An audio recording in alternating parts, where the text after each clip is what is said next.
Congressman, meron pa po bang ibang mga pangalan dyan na nagulat kayo, nakasama po sila doon? Siyempre, yung mga pribadong individual kasi lalong walang um, dahilan na may mga contractor na pupunod dito. At yung mga secretary at undersecretary na wala namang kaugnayan sa DPWH.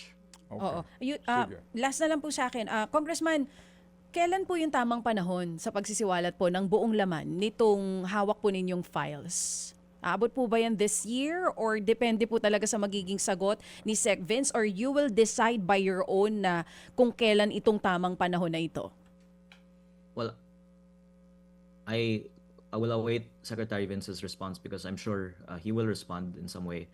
And I'm sure it will be very wise because we have to, I guess, weigh if we want to affect so many officials by releasing their insertions.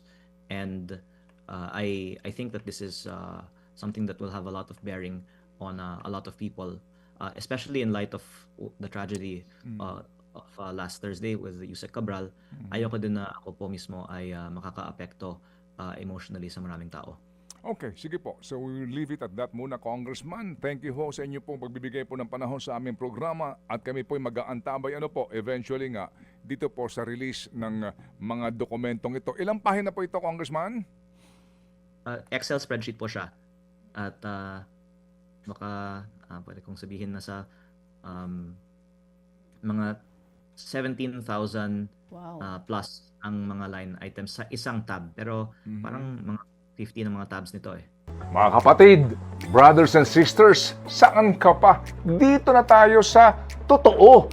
Dito na tayo sa True FM. Mga kapatid, mag-subscribe and follow po kayo sa social media accounts ng True Network PH. Yan po kami, hanapin nyo lang True Network PH, Facebook, Instagram, YouTube, TikTok, and podcast.